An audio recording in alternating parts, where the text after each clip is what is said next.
Hi friends, ఎలా ఉన్నారు? Welcome to Telugu book reader YouTube channel. మీకు నచ్చే మెచ్చే ఎన్నో పుస్తకాలు అలాగే స్టోరీస్ని ఈ ఛానల్ ద్వారా మీకు అందించడం జరుగుతుంది. మీరేమైనా కొత్తగా విజిట్ చేసినట్టుగైతే ఈ ఛానల్ని వెంటనే సబ్స్క్రైబ్ చేసుకోండి. అదేవిధంగా మీ ఫ్రెండ్స్ అండ్ ఫ్యామిలీకి ఈ వీడియోని షేర్ చేయండి. ఒక లైక్ కమెంట్ కొట్టండి. చెప్పడం మర్చిపోయాను. మీరు నాతో ఏదైనా మాట్లాడాలనుకుంటే డిస్క్రిప్షన్‌లో అదేవిధంగా కమెంట్ సెక్షన్‌లో ఈ ఛానల్‌కి సంబంధించిన ఇన్‌స్టాగ్రామ్ యొక్క పేజ్ లింక్‌ని ప్రొవైడ్ చేయడం జరిగింది. అక్కడికి వెళ్ళి నన్ను మీరు ఫాలో అవ్వండి. చివరిగా ఇంకొక మాట. ఈ పుస్తకాన్ని గాని మీరు కొనుక్కొని చదువుకుని ఎక్స్‌పీరియన్స్ చేయాలి అనుకుంటే స్క్రీన్ మీద అలాగే డిస్క్రిప్షన్‌లో కూడా ఈ పుస్తకానికి సంబంధించిన ప్రొడక్ట్ యొక్క లింక్‌ని ప్రొవైడ్ చేయడం జరిగింది. అందులోకి వెళ్ళి కొనుక్కోండి. ఇంక ఎటువంటి ఆలస్యం చేయకుండా పుస్తకాన్ని ప్రారంభించేద్దామా? Let's go. జ్ఞానయోగం మతావశ్యకత లండన్లో ఉపన్యసించింది. మానవ జాతి భవితవ్యాన్ని నిర్ణయించడానికి ఇంతవరకు కారణాలైనటువంటివి ఇక మీద కారణాలు కానట్టువి అయిన మూలశక్తులన్నింటిలో కూడా మత రూపంలో కనబడే దాన్ని మించింది మరోటి లేదు. సంఘ వ్యవస్థలన్నింటి వెనుక ఎక్కడో ఒక చోట మతమహిమ తప్పకుండా ఉంటుంది. మానవ సమాజాల్లో స్నేహభావాన్ని కలిగించే శక్తుల్లో అద్భుతమైన శక్తి మతం నుంచే పుడుతుంది. అనేక సందర్భాల్లో జాతి, దేశం, వంశం అనే బాంధవ్యాలను మించి ఎంతో బలవత్తరంగా మత సంబంధం ఏర్పడడం మనకు తెలిసిందే.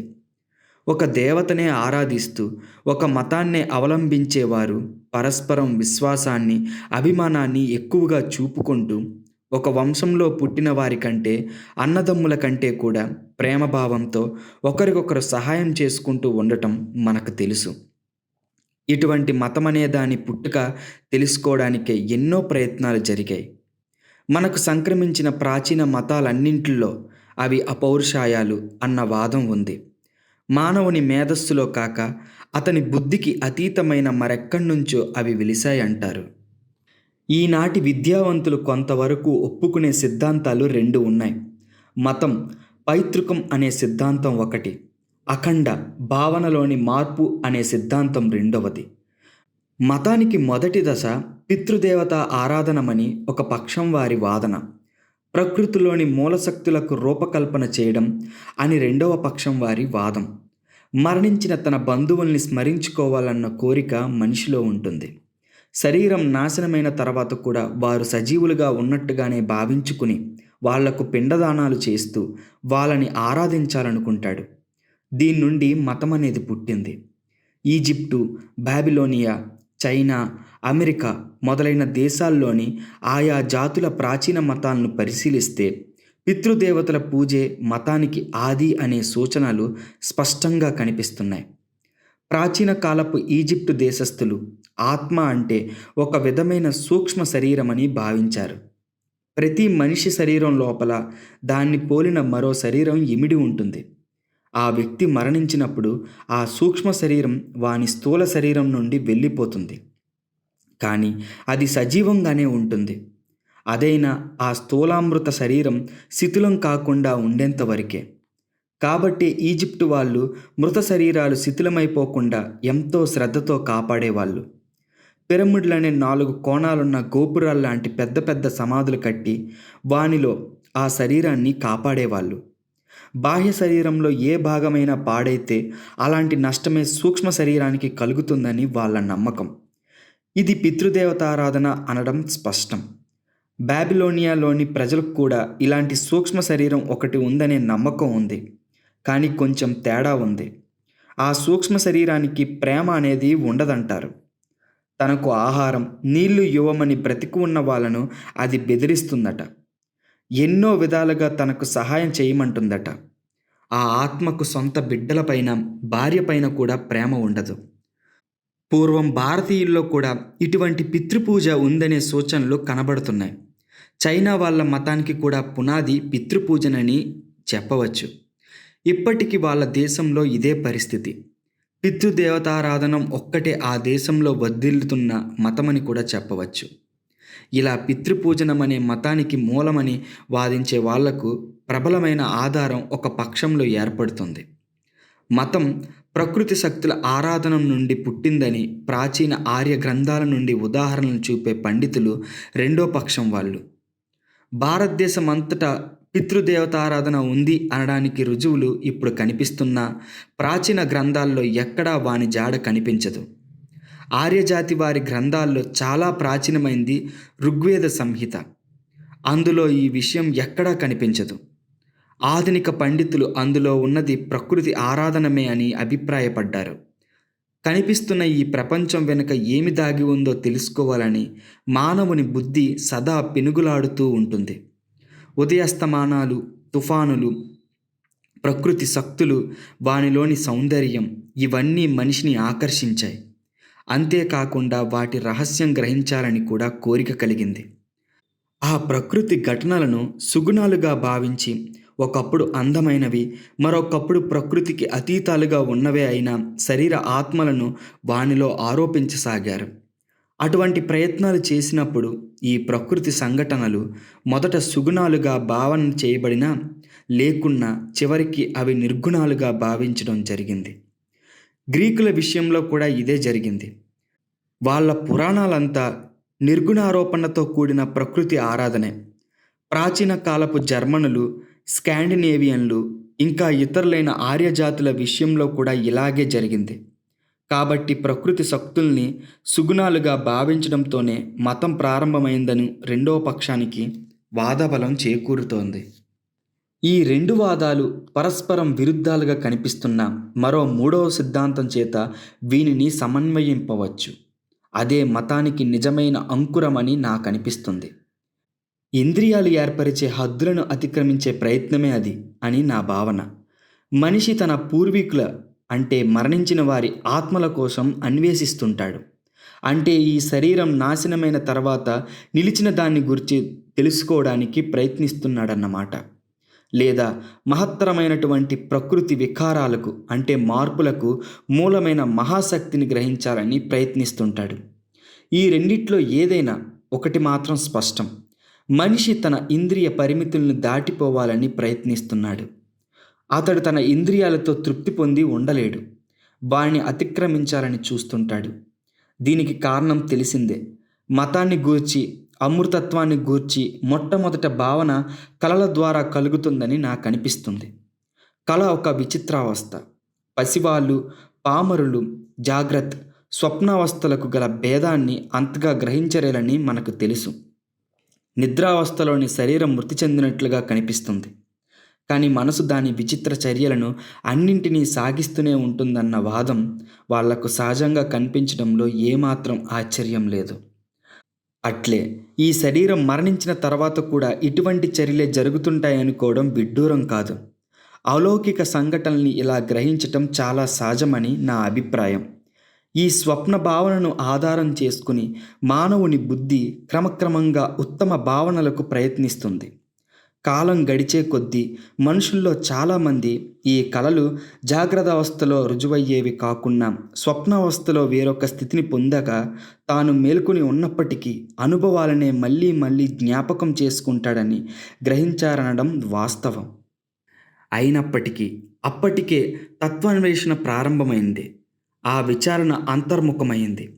మనస్సు యొక్క సూక్ష్మతర స్థితుల్ని గూర్చి విమర్శలను సాగించి జాగ్రత్త, స్వప్నములను మించిన సూక్ష్మతరావస్థలను కనుగొన్నారు. ప్రపంచంలోని సుస్థిరమైన మతాలన్నింటిలో ఆ దశ అంటే అవస్థ పేర్కొన్నారు. దాన్ని తన్మయత, ఎక్స్టసీ లేదా దివ్య ప్రేరణ, ఇన్స్పిరేషన్ అంటారు. ఆ మతాలన్నింటిలో ఆయా మతస్థాపనాచార్యులు, ప్రవక్తలు, ఉపదేశకులు జాగ్రత్త, నిద్రావస్థలకు భిన్నమైన మనోదశలను పొందినట్లు, ఆ స్థితిలో వాళ్ళు ఆధ్యాత్మికము లనబడే కొత్త అనుభవాన్ని పొందినట్లు చెప్పారు. జాగ్రత్త అవస్థలో కంటే గొప్పగా వాళ్ళు ఆ స్థితిలో గొప్ప విషయాలను గ్రహించారు. ఉదాహరణకు బ్రాహ్మణాలలోని మతాలను చూడండి. వేదాలను ఋషులు రచించారంటారు. కొన్ని సత్యాల్ని అపరోక్షానుభూతి వల్ల గడించిన వారే ఈ ఋషులు. ఋషి అంటే మంత్రద్రష్ట, అంటే వేద మంత్రాలలో ఉన్న భావాల్ని దర్శించిన వాడని అర్థం. అతీంద్రియ విషయాలను గూర్చి దర్శించారు అన్న పదాన్ని ప్రయోగించడానికి ఒప్పుకుంటే కొన్ని గొప్ప సత్యాలను తాము దర్శించామని, వారిని గ్రంథస్థం చేశామని వారు ప్రకటించారు. ఇటువంటి సత్యాలనే యూదులు, క్రైస్తవులు ప్రవచించారు. దక్షిణ శాఖ సాంప్రదాయం వాళ్ళైన బౌద్ధులు విషయంలో ఈ విషయంపై ఒకంత ఆక్షేపణకు అవకాశం ఉంది. బౌద్ధులు భగవంతుడన్న, ఆత్మ అన్న నమ్మరు కదా. అలాంటప్పుడు వారి మతానికి అతీంద్రియావస్థలోని అనుభవాలెలా ఆధారాలవుతాయని ప్రశ్నించవచ్చు.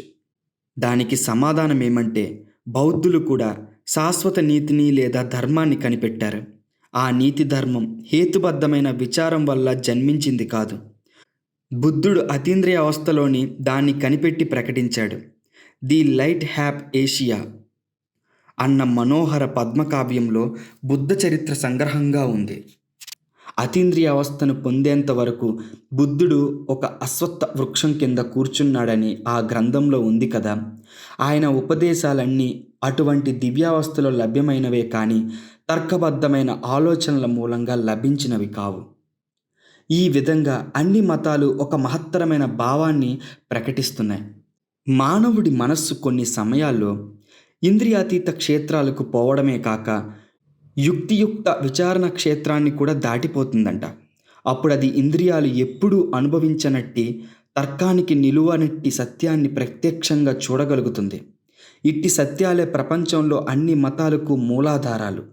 వీటిని గూర్చి సందేహం వెలబుచ్చటానికి, తర్కంతో పరీక్షించడానికి మనకు అధికారం ఉంది, నిజమే. కానీ లోకంలోని అన్ని మతాలను, ఇంద్రియ ఆవరణలను, తర్కపు హద్దుల్ని దాటిపోగల ఈ విచిత్రమైన శక్తి మనస్సుకు ఉందని సిద్ధాంతీకరిస్తున్నాయి. మతాలన్నీ ప్రకటించే ఈ విషయాలు ఎంతవరకు నిజమనే విచారణ అటుండనిచ్చి, ఒక విశేషం మాత్రం వాటన్నింటికీ సామాన్యమై కనిపిస్తోంది.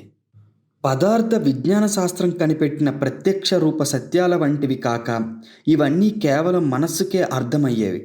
బాగా వ్యవస్థాపితులైన అన్ని మతతత్వాల్లో ఇవి కేవలం భావమయ వ్యక్తి అని కానీ, సర్వవ్యాప్తి అని కానీ, అనుభూతి గోచరుడైన దేవుడు అని కానీ, నీతి శాసనం అని కానీ, అస్తిత్వం కలిగిన ప్రతి దానికి ఆధారమైన మూలసత్వం అని కానీ చెప్పబడుతున్నాయి. ఈ కాలంలో కూడా ఇంద్రియాతీతమైన మనస్థితితో ప్రమేయం లేకుండా మతబోధలు చేస్తున్నామని చెప్పేవారంతా ప్రాచీనుల ఈ పురాతన భావాలనే తీసుకొని వాటికి నీతిశాస్త్రం, ఐక్యాదర్శం వగేరా పేర్లు పెట్టడం గమనార్హం. దీన్ని బట్టి ఈ భావకల్పనం ఇంద్రియాలలో ప్రభవించడం లేదని తేలుతోంది. మనలో ఎవరు కూడా సంపూర్ణ ఆదర్శమూర్తి అయిన మానవుని చూడలేదు. అయినా అటువంటి వ్యక్తి ఉంటాడని నమ్మండి అని చెబుతారు. మనమెవరము గొప్ప ఆదర్శమూర్తిని చూడలేకపోయినా అటువంటి ఆదర్శం లేకుండా పురోభివృద్ధిని చెందలేము. కాబట్టి ఆదర్శభావకమై మూర్తి ఒకటి ఉందని, ఈ మతాలన్నీ ఆ మూర్తినే మనకు చూపించాలని ప్రయత్నిస్తున్నాయని స్పష్టమవుతుంది. ఆ మూర్తిని సగుణ పురుష రూపంగానో, నిర్గుణ భావంగానో, ఒక విశిష్ట ధర్మంగానో, కేవల సత్తారూపంగానో అవి చిత్రిస్తాయి. ఆ ఆదర్శంతో తాదాత్మ్యం పొందాలనే మనం నిరంతరం శ్రమిస్తున్నాం. ప్రతి మానవుడు అతడెట్టివాడైనా, ఎక్కడ ఉన్నా సర్వశక్తివంతమైన ఒక ఆదర్శమూర్తిని భావన చేస్తూ ఉంటాడు. ప్రతి మానవుడు ఒక అఖండ ఆనందమయ స్వరూపుణ్ణి ఆదర్శంగా భావిస్తూ ఉంటాడు.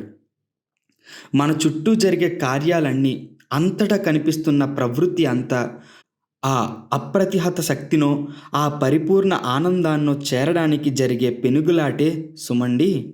కానీ ఇలా ఎంత ప్రయత్నించినా ఆ శక్తి ఇంద్రియాల ద్వారా లభించదన్న విషయాన్ని కొందరు తొందరలోనే గ్రహిస్తారు. అంటే ఆ అఖండ శక్తిని గ్రహించడానికి ఈ ఇంద్రియాల ప్రజ్ఞ చాలదని, ఈ దేహానికి అట్టి శక్తి లేదని గ్రహిస్తారు. పరిమితమైన దేని సహాయంతోనైనా ఆ అఖండ శక్తిని వ్యక్తం చేయడం అసంభవం.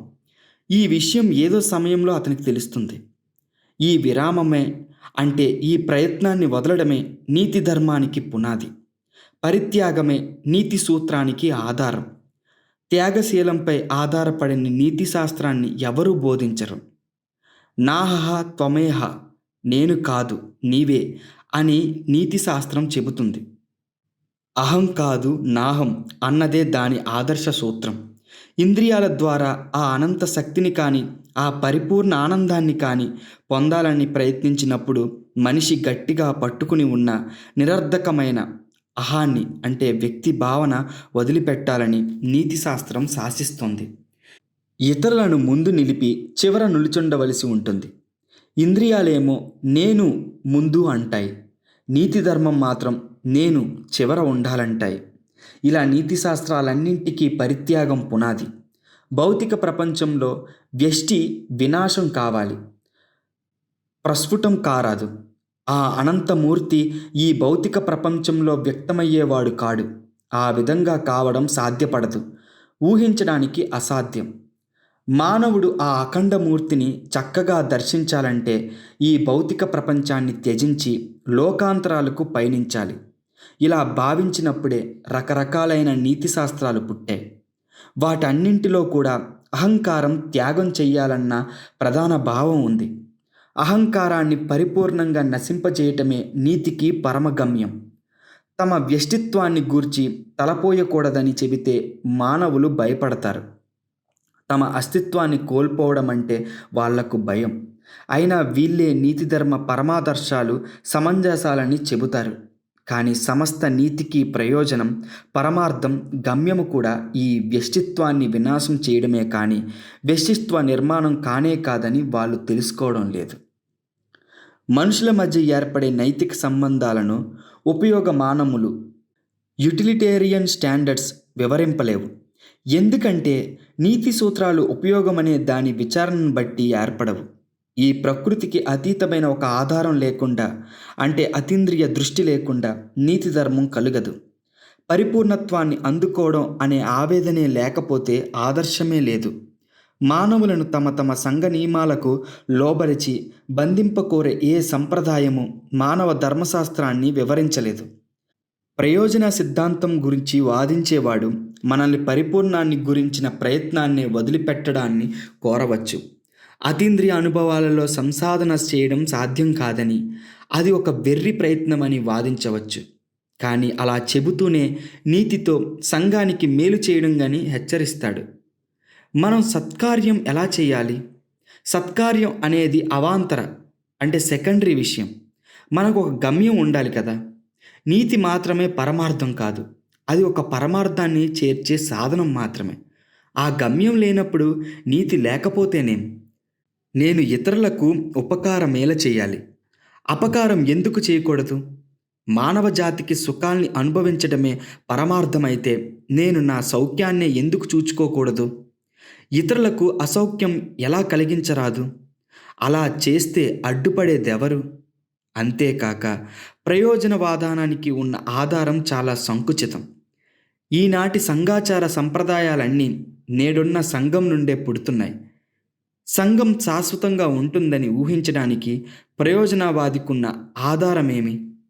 యుగాంతములకు పూర్వం సంఘం లేదు, ఆ తర్వాత అది ఉండకపోవచ్చు. ఒకవేళ ఇది మనం అత్యుత్తమ పరిణామాన్ని పొందే మార్గంలో ఒక తాత్కాలిక అవస్థ కావచ్చు. కాబట్టి సంఘం నుండి మాత్రమే సంగ్రహించిన ఏ ధర్మం కానీ చివరి స్థాయిగా ఉండదు. అది మానవ స్వభావాన్నంతా తనలో ఇముడ్చుకోలేదు. ఈ ప్రయోజనవాద సిద్ధాంతాలు ప్రస్తుత సంఘస్థితికి అనుకూలంగా మాత్రం ఉపకరిస్తాయి అనవచ్చునేమో. అంతకు మించి వాటికి విలువ లేదు. కానీ మతం నుండి, ఆధ్యాత్మిక విచారం నుండి సంగ్రహించిన ధర్మ సిద్ధాంతం కానీ, నీతిశాస్త్రం కానీ మానవుని అనంత స్వరూపాన్ని సంపూర్ణంగా తనలో ఇముడ్చుకోగలిగినంత విశాలమైనది. అది వ్యష్టి ప్రసక్తిని స్వీకరించి అఖండంతో సంబంధాన్ని ఏర్పరచుకుంటుంది, సంఘంతో కూడా సంబంధాన్ని ఏర్పరచుకుంటుంది. ఎందుకంటే వ్యక్తులే సంఘంగా మారుతారు కదా. కాబట్టి అది ఒక వ్యక్తికి, అతని శాశ్వత జీవనానికి కూడా వర్తిస్తుంది. అట్లే సంఘమంతటికి ఆ సంఘం ఏ కాలంలో ఏ స్థితిలో ఉన్నా కూడా వర్తిస్తుంది. కాబట్టి మానవ జాతికి ఆధ్యాత్మికమైన మతం ఎప్పుడూ అవసరమని మనం గ్రహించవచ్చు. జడ పదార్థాలను గురించి ఆలోచిస్తుండడం ఆనందంగా ఉండవచ్చు, కానీ మనిషి ఎప్పుడూ దాన్నే తలుచుకుంటూ ఉండలేడు. ఆధ్యాత్మిక విషయాలను గురించి ఎక్కువగా ఆలోచిస్తూ ఉంటే ఈ ప్రపంచంలోని వ్యవహారాలకు అడ్డు కలుగుతుందనే వాదం ఒకటి ఉంది. మనం ముందు ఈ లోక వ్యవహారాలను గురించి శ్రద్ధ వహించాలి. అవి పూర్తయిన తర్వాత పరలోకాలను గూర్చి ఆలోచించవచ్చు అనే వాదం.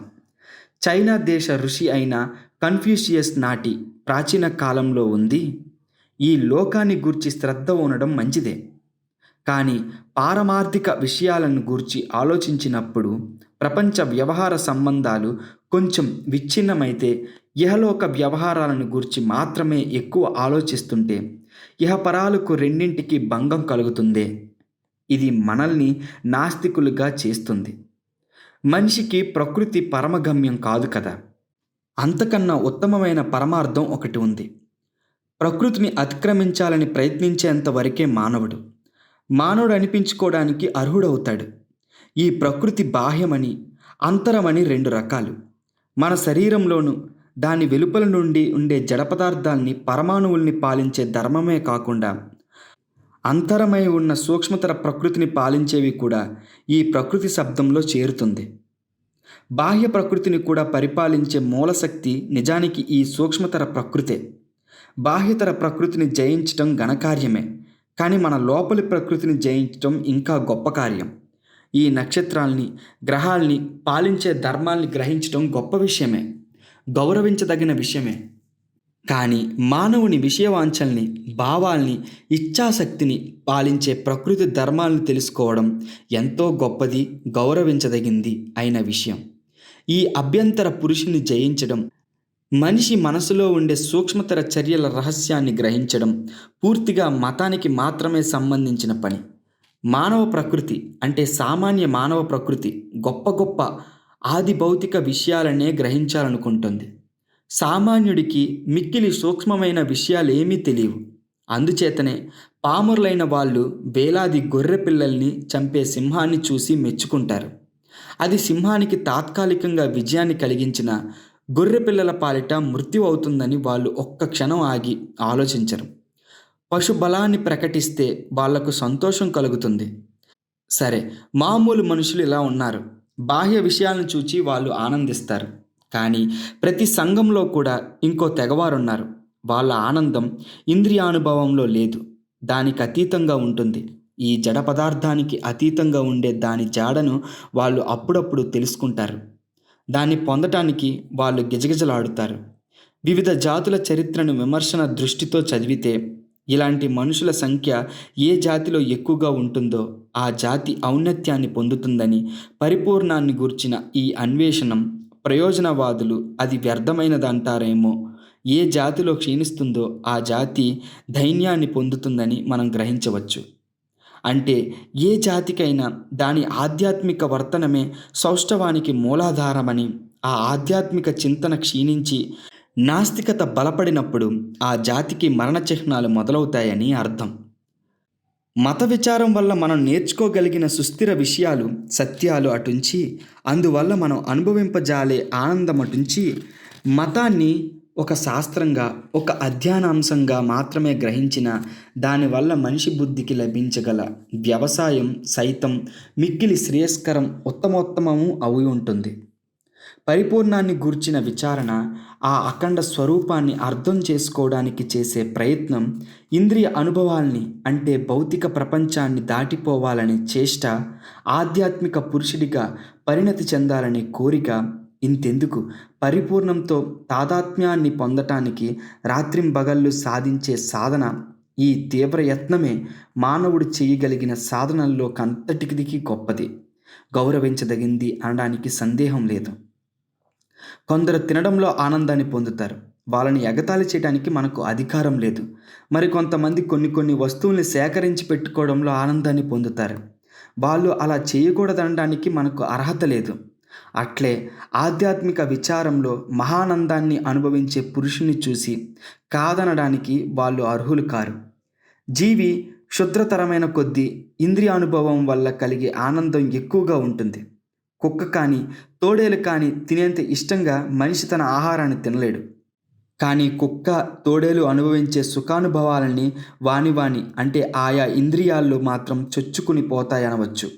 ప్రతి జాతిలో కూడా క్షుద్ర మానవ కోటి ఇట్లే తమ ఇంద్రియానుభవాల్లో ఆనందాన్ని పొందుతుంది.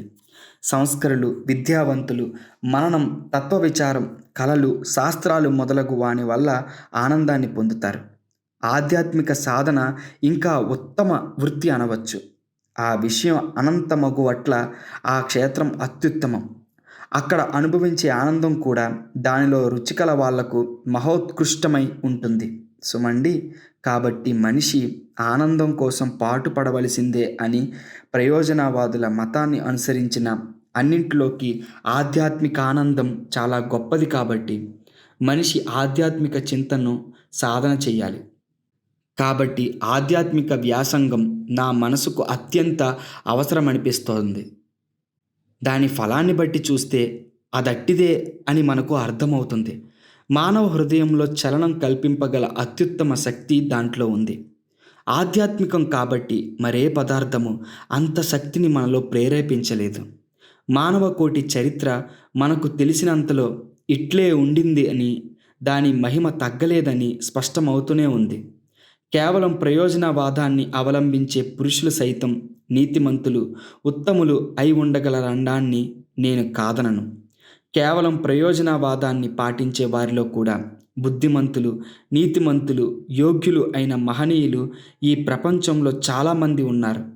అయినా ప్రపంచాన్ని ఉద్ధరించే వాళ్ళు, లోకంలో వశీకరణ శక్తిని ప్రయోగిస్తున్నారేమో అని అనదగిన వాళ్ళు, తమ జీవితం చేతనే ఆధ్యాత్మిక వహాన్ని ఇతరులలో ప్రజ్వలింపచేయగలిగిన వాళ్ళు, ఇట్టి వారినందరినీ వెనుక ఉండి నడిపించేది ఆధ్యాత్మిక చింతనే అని, అంటే పారమార్థిక విచారమే అని తెలుస్తుంది. వాళ్ళను కదిలించే ఆ మూలశక్తే మతం. ప్రతి మనిషికి సహజమైన అనంత శక్తిని ప్రత్యక్షం చేసుకోవడానికి ప్రేరేపించే మహాశక్తి మతమే. శీల నిర్మాణంలోనూ, శ్రేయస్కరం, గొప్పది అయిన ప్రతి కార్యాన్ని ప్రోత్సహించడంలోనూ, ఇతరులకు శాంతిని కలిగించడంలోనూ, తమకు శాంతిని కలిగించుకోవడంలోనూ మూలాధార శక్తిగా ఉండేది మతమే. కాబట్టి ఆ దృష్టితో ఆధ్యాత్మిక చింతనకు పూనుకోవాలి. మతాన్ని ఇప్పుడు మునుపటి కంటే విశాలతర భావాలతో పరిశీలింపవలసి ఉంది. సంకుచితం, పరిమితం, కలహకారణం అయిన మతభావాలు అంతరించాలి. మతాన్ని గూర్చిన భిన్న సంప్రదాయ భావాల్ని, జాతి, శ్రేణి సంబంధమగు వేర్వేరు భావాలన్నీ వదిలివేయాలి. ప్రతి శ్రేణికి, ప్రతి జాతికి ఒక ప్రత్యేక దేవత ఉండాలనే భావం, తక్కిన వారంతా అపమార్గంలో వెళ్ళేవాళ్లే అనే భావం మూఢ విశ్వాసాల వల్ల కలుగుతున్నాయని గ్రహించి విడిచిపెట్టాలి. అట్టి ఊహల్ని పారద్రోలాలి. మానవుని బుద్ధి వికసించే కొద్దీ దాని ఆధ్యాత్మిక గమనం కూడా విశాలమవుతూ ఉంటుంది. ఎవరైనా ఒక భావాన్ని గ్రంథస్థం చేస్తే అది భూమిలో వెంటనే దిగంతాల వరకు వ్యాపించే కాలం వచ్చింది. కేవలం అది భౌతిక సాధనాల వల్లే మనకు ప్రపంచమంతటితో కలయికగలుగుతుంది. కాబట్టి భవిష్యత్తులో మతాలన్నీ దానికి అనుగుణంగా విశాలమము, విశ్వజనీనములుగా మారాలి.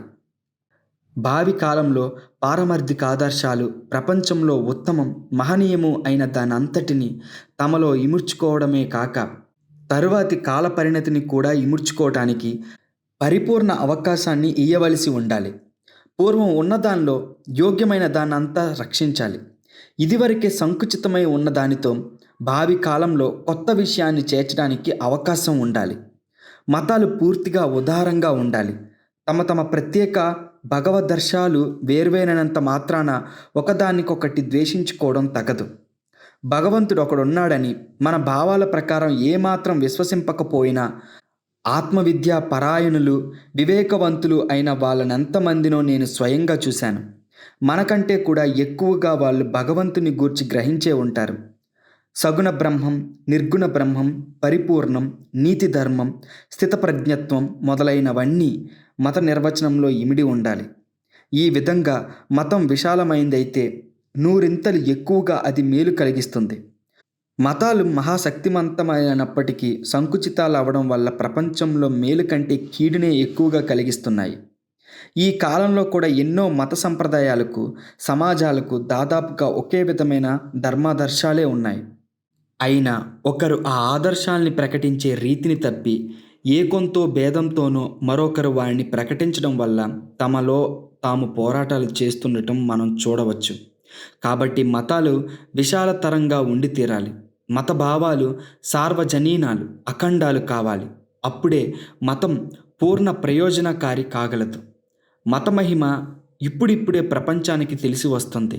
మతాలు మరణిస్తున్నాయనే పారమార్థిక చింత ప్రపంచంలో నుండి తొలగిపోతుందని ఒక్కొక్కప్పుడు అనడం కద్దు. నాకేమో అవి ఇప్పుడే అభివృద్ధి చెందడానికి మొదలైనట్లు అనిపిస్తుంది.